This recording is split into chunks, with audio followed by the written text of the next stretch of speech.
I'm 𝐁𝐿, and you're listening to What the Heck Fintech, where you'll experience and learn that fintech is fin life. Let's get started.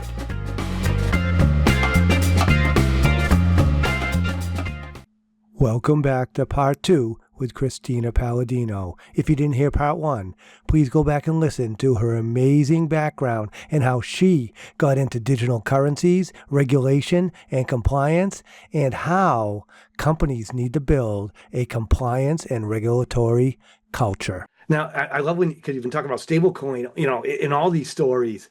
I'd love to hear your take on Genius Act, right? I mean, a lot of people probably don't fully understand it, and I understand it, like probably about that much, right? I'd love to hear your take of, because how is that enabling us? Did it not go far enough? Did it go too far? I'd love to hear your take on that, and what's the impact of, a lot of things you were just talking about, because the Genius Act is here now.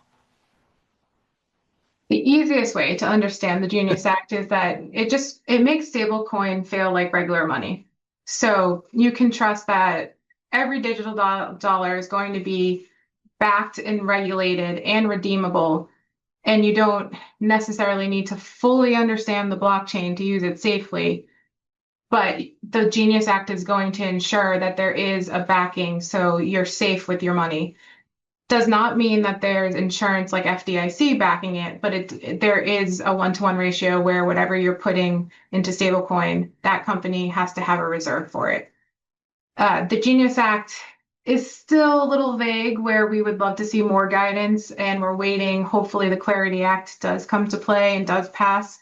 It's only passed on one side of the House, so we're still waiting. It got pushed for some more commentary.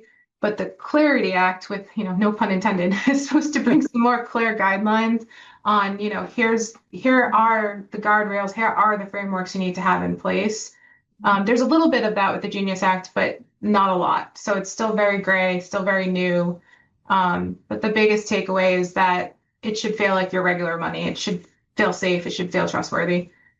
I think the biggest person who's benefiting from stablecoin rules is the consumer and the fintech. It does benefit banks, but it brings clarity to bring safety for the consumer, and then it definitely has a little bit of a rule book for the fintech. Hopefully Clarity will definitely help bring that along.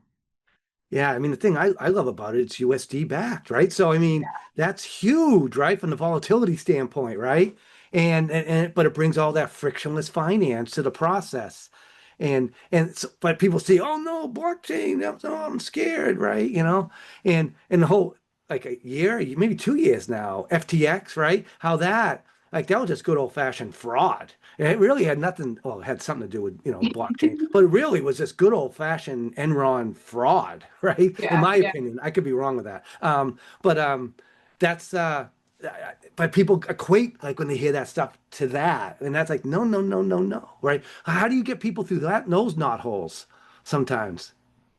That's a hard one to break down, but what I can say is most of the fraud that's out there is repeated, right? So the fraud lines that we know of in trust accounts, investment scams, romance scams, those are all, as everything else is evolving, those are also evolving. So it's just going back again to the roots of, okay, just pause. Just take that one moment of hesitation. If you're pausing before you're clicking on something, or you're pausing before it tells you to send money through a QR to a wallet, or it might be you won this great lottery, scan this QR, send this money. Did you enter to win the lottery? Just pause and think about it for a second. And that's really the advice I can give on that. I think, unfortunately, as everything's evolving, fraud's always going to be out there, and it's only going to get better because of the tools that are out there. So it's just taking the time to really think about it. What, again, scares me in this lane is the deepfakes and the voices, the scams with using the voices. So things like, a scammer might say that your kid's calling you, And unfortunately, because your brain goes into that parent mode, you might not pause and you might not be like, oh, could this be a scam? You're thinking I need to go help my child. That's the one that I probably keeps me up at night, even though it's probably, hopefully, there will be some more tools that come out that would be able to break that down and be able to identify it as fraud. But right now, I think it's just a very dangerous lane. And unfortunately, there's really nothing you can do about those scenarios. You just kind of have to reach out to your kid if they have a phone, right? Make sure that they're not in danger. Or if you know your kid's at a friend's house or at school or something like that, maybe reach out to those locations and see if they are truly in danger. And that's really the only step you can take in those scenarios. But yeah, the ones that are like panic staking situations are the ones that keep me up at night. Yeah, I mean that's a great example. I've actually somewhat experienced that with my father. He's no longer alive, but when he was getting on the elderly side, he got scammed like that. You know, keep in mind he's a retired state Massachusetts trooper, right? So but he got scammed because he fell into that. Oh, they, it was with his grandson. Like, oh, they need money, and he was trying to move money. Luckily, the bank connected with me and my brother, and they stopped it, and then we got connected to it to stop it. So it didn't happen. But even he fell for it, and he's seen the worst of the worst from a law enforcement standpoint, and he fell for it because all that, and the elderly gets hit all the time because they're reading emails, and of course it hit them in the heartstrings with a grandchild or something like that that needs money. Yeah, of course I'll help, but maybe AI will help that. I don't know. What guardrails are you thinking of that might be able to help us in the future on that kind of stuff, or is it Yeah. not ready yet? I, I think it's not ready yet, but I could be wrong. I think there will be some tools that, hopefully some of these fintech companies can also find a way to be able to identify, maybe it's like by location or by if it's the way they logged into something or a multi-factor authentication that doesn't look right. Like maybe there's something along those lines that could help identify like where these calls are coming from or where, if you're getting an email, where that's coming from. The good thing to know, and I think this is one of the misconceptions out in like the blockchain digital asset world, is if you are sending money on the blockchain, it is traceable. It's just sometimes harder to, or not harder, but takes longer to identify those things, and might also require you have to reach out to multiple companies to figure out where things are coming and going from. But the one thing to remember is that if a scammer is using the blockchain, they're leaving a footprint. So it should, how, in the future, my thoughts are it should almost make things safer. It should almost be a way to trace and find the bad people. It's just how do we block the bad people from getting into those systems, and that's the hard part. Right, right. And that's the thing that's like everyone's, all nervous because of blockchain. But what I know about blockchain, it's immutable, it's traceable, it's auditable, right? And you can see the path of everything, and it's all broken up into blocks. You can get it, right? So Yeah. it's actually way more secure than any database you're going to have, and it's a distributed ledger, so you got to get to so many spots to be able to hack it too, right? So, which is, if you get to a database, you're in the database, you're in there, you can do what you want to do and pull it out and do what you want to do, right? So that's Yeah. and it's that's the distributed ledger part of it, which makes it stronger. But a lot of people don't understand that. Do you find yourself educating more than coaching Yeah. in your role? Yeah. And it's interesting. So I like to think of it like airport security, right? Mm, So the blockchain is instant and digital, but you don't see what's actually happening behind the scenes. And behind the scenes, there's this whole ecosystem of, identity checks, fraud monitoring, sanction screening, transaction patterns. And it's mm, kind of like the same when you're going through airport security, right? You don't see all the dangerous stuff that's happening, but there's always staff that's like getting you into the right part of the airport to fly safely. So I like to kind of use that analogy as think about the blockchain as airport security. There's always someone monitoring, always someone looking what's going on. It's just identifying, and because it's so new, identifying what those patterns look like and then putting those guardrails in place. So it does take a little bit of time to build those, but I think we're on the right path of transaction monitoring, making sure that there's identity checks, making sure that there's certain sanction screenings going on so that you don't have bad actors coming into the financial system that way. Yep. Yeah, and my guess is AI is a lot of that, so you can get that real time. Okay, this is bad. Do X, Y, and Z, because there's so much data going on, and it's not just someone physically looking at it. It's a system trying to figure out. Okay, there's a pattern here, like you're saying, the pattern Right. recognition, right? And Right. then sharing that across if you can, so you can see even bigger patterns, right? Hmm. Yeah. Wow. Yeah, I know. There's a lot of work we got to do, right? Now, couple with this, right? Because it's not widespread now, but it's real. Do you talk? You probably don't have to, but are you starting to look at like quantum computing? Because that's a game changer now to get through some of the challenges and the cryptography and everything like that too. I mean, but it's not widespread.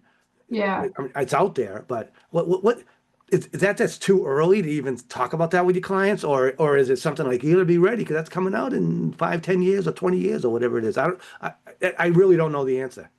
I don't really know the answer to that yet either. I haven't experienced it yet. Doesn't mean that we shouldn't be looking at it. And I think that's probably something, we have a whole another area of the firm, our 𝐁𝐮𝐢𝐥𝐝 group. They look into a lot of the computing and the digital forensics I mentioned earlier. And I think that's something that they may educate and discuss, and if not, add another service line to be able to talk about that and educate clients with. But yeah, I mean, I just approach this digital ecosystem as like nothing's off the table, right? Just be ready. And if you can educate yourself a little bit about it, whether it's, going online, trying to Google a little bit about it, asking AI about it, or even just reading a book about what's, known already. Because again, a lot of things are just taking something from what was already in place a long time ago and just pivoting it a little bit to apply to today's world. So if there's any books out there that, you can read up on and then digest it and be like, all right, if I could just do this and make this work, that might be a good starting point. Yeah. Well, now let's go back a little bit to students. What Yeah. what what because where's everyone? Because there's no regulation major. There's no well, maybe there is. I just don't know about it. Compliance major, right? It's a Right. different breed. It seems like people grow up from different disciplines, and maybe that's the right way to do it because it's a multidiscipline problem, right? It's not just a one thing. What do you think? What should academia be doing to have people be compliance ready, regulation ready, or regulation compliance experts? They seem like they all grow up from different areas and come in from different angles, but I could be Right. wrong with that too. Well, I do think different angles helps because with regulation and with understanding the why behind things, I think it does also uh, extend to almost like psychology, right? Like understanding the human Mm, behavior behind it, understanding the why behind certain logics, understanding risk. What does risk mean? And then now, even more, understanding technology. Um, I think it's the critical thinking aspect, right? That's always going to be involved, whether it's digital or not. So I think it's helpful when you do have different disciplines and you're able to almost link them together, right? So mm, I'm no in no way in a criminal justice field, but I feel like a lot of things I learned in my criminal justice classes apply to what I do day to day. And I don't think anyone would ever think, at least when I was in school, like no one would ever tell me that, you could use this field or this study or this class towards, investigating analytics and investigating where, money laundering might happen or where sanctions might happen. So I think it's just being able to take what you learn and apply it to the industry you're in. On the flip side of that, I have seen more and more some fintech titled classes being offered at colleges, especially around Boston. So that's exciting as well because maybe those professors are actually taking some of these critical thinking scenarios and some of the human behavior things behind the scenes and applying it to fintech. So helping that transition a little bit. So it's very interesting. I think there's also just knowing business, right? Knowing how a founder has to go out there and public speak, be able to get fundraising, be able to Mm. explain how their product works is also a whole nother, like you learn elements of that in different classes in school. You learn public speaking, you learn, maybe you're taking a business class, but I think a lot of that is just from experience and being able to take a little bit from each area. Yeah, I mean, I'll give you an example. My undergraduate degree was accounting.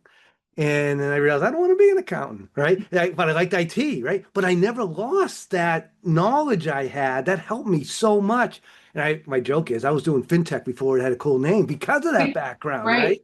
I got into Yeah. CS and got my MBA in computer information systems and then working on big systems and projects. And I could talk to the accountants and the finance people and I could talk to the IT people. I was a developer. So yeah, the world is multidisciplined, and that makes total sense because so is regulation. It's multi. You need those different angles to be able to figure out who to talk to and what even to ask, because you got Yeah. to know it from the human people side first. You know. And it applies too to, company level, right? If you're in an industry where you want to maybe pivot and do something that is now in fintech or in compliance or in tax or, I'm Mhm. using my accounting firm as an example, but even with my accounting firm, we grew up in banking. We have over 400 FIs that come to us to be able to trust us with their programs and advise on them.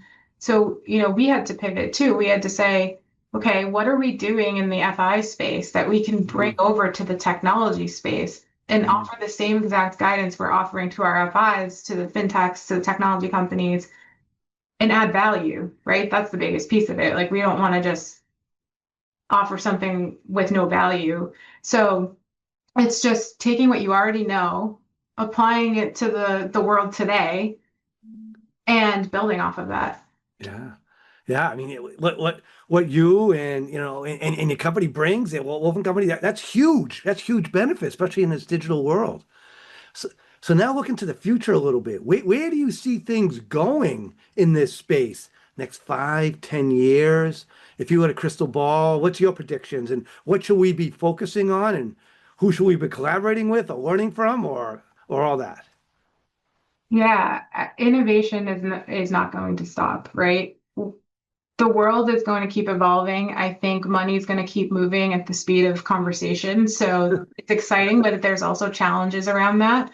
In in the future, we might, be able to send money as quick as a text message, which could be pretty cool if you have family overseas or if, you're going away and you just want to send money to, your family and you're able to spend that on vacation trips and things like that. But I think it's the innovation is going to be borderless, but I think obviously compliance needs to be thought about and we need to make it safe. We need to make it trustworthy and just got to be smart about approaching it.